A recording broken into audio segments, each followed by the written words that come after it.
Hey guys, it's Marie Antoinette, Soul Specialist here for your Mental Health Monday. And I'm going to be talking about 2018 intentions and goals and all that kind of stuff tonight, and talk about why sometimes we don't live up to those intentions and how that affects our mental health. So before I get started, I'm just going to wait for a few people to jump online. There was a few people that did like my previous post about me coming online about now, so I'm hoping you guys are going to be able to jump on board, because I really wanted to answer questions on this one. Hey Shane and Denim, glad you jumped on. I think there's a few others. If you are on, please say hi, and you're welcome to ask questions at any time through, and I'll just check them down there and answer them as I go. Hey Lee, thanks for jumping on. So I'm going to be talking about, I've got some notes here because I really wanted to dive deep into a little bit of this stuff. So it's the new year, we've all done it, well, maybe not all of us, but it is the time of year where we make intentions. And I want you guys to have a think about this. I want you guys to think about, how do you feel when somebody says they're going to be there to meet you somewhere, or maybe they're going to do something for you, or they've promised you something that they're going to give you, and then they don't give it to you? How do you feel when that happens? You feel disappointed, yeah? You feel pissed off, you feel let down. And this is what happens when we set things for ourselves, sometimes without thinking about it, or we say we're going to do something for ourselves and then we don't do it. You know, we might feel really bad about it, or we might be unconsciously aware of how we really feel about it, but really what it's doing is eroding our self-esteem. So the best way to raise our self-esteem and feel good about ourselves is to finish what we set ourselves, yeah? So it's really, really important to make sure that when you're setting intentions and goals that you think about it, first of all. But there is a way and a technique I'm going to teach you tonight about how you can make sure that they're the right intentions or the right goals for you, and how you can overcome some of those blocks that may be blocking you. So what I'm going to be talking about is a little bit about left brain intentions and right brain intentions. And why I'm talking about that is, for us to be able to really fulfill our intentions and be able to actually achieve our goals, we have to be aligned, completely vibrationally aligned with the left and right brain when we do things. So the left brain is all about logic. It's about organization, planning. It's very analytical, very objective, yeah? So this is the part of the brain where we go, okay, I'm going to set my mind to do this, and this is how I'm going to do it. And we might set a plan, a schedule. If it's a fitness goal, it might be certain things that you're going to do at certain times of the day and all that kind of stuff. And that's great, yeah?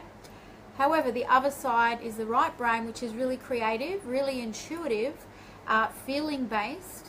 What else is it? Very imaginative and all that kind of stuff.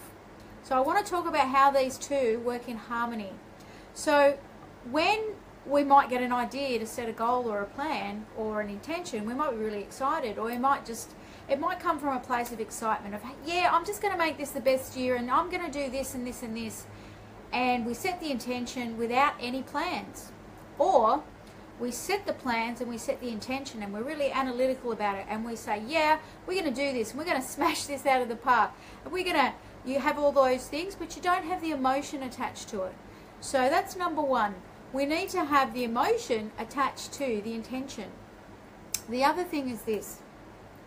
Sometimes we unconsciously don't want what we think we want.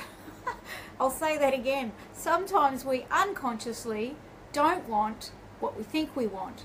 And that's what we call our blocks. So what another technique that you can do is to actually think about and then go into the feeling state of what it is you really want, and really feel it and act as if you've already got it, and then see how you feel and really tap into it.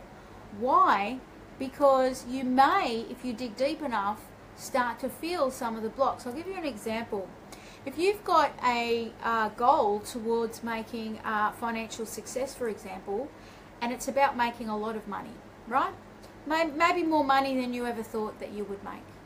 And it might be driven by a creative pursuit, or it might be driven by, you know, just a personal goal, but at the same time you want to make some money doing that. When you go into already achieving that, you may actually start to feel what that might really be like. And some of the things that might pop up for people might be things like, well, if I have lots of money and if I have this huge success, maybe people are going to be envious of me. Maybe people are going to stop talking to me. Maybe my family is going to start to want everything from me. Maybe they're going to pester me for things. You know, it might bring up some negative connotations with it. So an important thing to do is to dig deep into that and dig deep into what those blocks are, because those unconscious blocks are the things that are going to stop you from achieving what it is that you want to do. The other thing is that with manifestation and co-creation with the universe, it's really important to have a lot of faith and act as if you've already received something, rather than always striving for something. So it's great to set an intention and have goals, and it's great to put the action in, and it's great to feel good about it, but it's important to have the faith that goes along that you're going to achieve it. Because every time you doubt it, every time you feel like, I'm not sure if this is possible, it's going to send a signal to the universe that goes, okay, it's not possible. So, and then things start to happen, because we are actually creating our own reality all the time. So the other thing is, so I actually developed a few tips that I'll share with you, and other than what I've already said, but a lot of the times that it's important is to keep the dream alive. Is to actually, a lot of the things people do is set intentions, do all these things, and then they don't, or they don't actually keep going with it because they might have some setbacks. And setbacks are okay, setbacks are fine. They're actually, I like to see setbacks like a slingshot, because the further far back you go, once you get back on track, when you shoot that arrow again, it's actually going to land you in a much further place than you've ever been before. So setbacks are okay. So it's really good to create check-in points when you're looking at your goals and all that kind of stuff, when you've actually set an intention.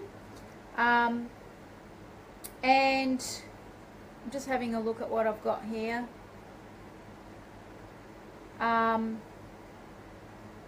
Yeah, there was another thing about creating a daily inspired activity for you to do. It might be looking at a vision board that you have, and just kind of reminding yourself that that's already happened for you, that that's already achieved for you, and you're just on your way with that.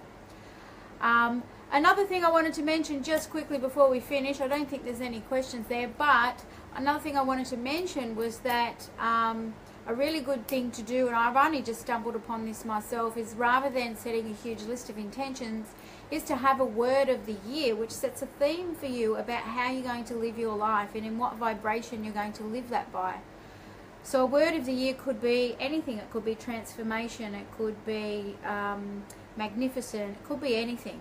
My word for the year is fun, which is really ironic because I've chosen fun because a lot of the times I get too serious, which might be surprising considering I do stand-up comedy and I'm a bit of a jokester and I have a great sense of humour. But when I get set into things and really focused with things, I do actually get quite serious, and sometimes I need to have fun. So my word of the year is fun. It's about having fun with everything, not being too serious, not being a perfectionist, not feeling bad about having setbacks. So it's about having a sense of humour and an easygoing attitude with myself. So, hey Nick, nice for you to say hello. So these are the things that I've been talking about, which are about having alignment, and alignment between the masculine and the feminine side when you're setting intentions. So being realistic with goals as well, making sure they're achievable, making sure that there's a benchmark of measuring that progress, but also going into the feeling state, of knowing what that feels like when you've achieved it, and anchoring that energy into your body and having that vibration with you. Hey Maureen, thanks for saying hello. So having that vibrational feeling inside of you is much more important actually than some of the left brain stuff where we're doing the logical stuff around this stuff. Why? Because everything is feeling based and vibration, and so like attracts like when it comes to these things. So if we are feeling successful and we are feeling like we've already achieved certain things, then it's actually going to be able to be drawn to us, and it comes to us rather than us wanting to go and get it. Hey Chris, thanks for saying hi. So hopefully you guys have got something out of this video. If you just jumped on and you haven't seen all of it, you may want to go back to the beginning. If you think this video is going to benefit someone, please like, comment and share and let people know about it. If you want to know any more about how I work with people and what I do, you can private message me. And as always, happy Mental Health Monday. See you guys.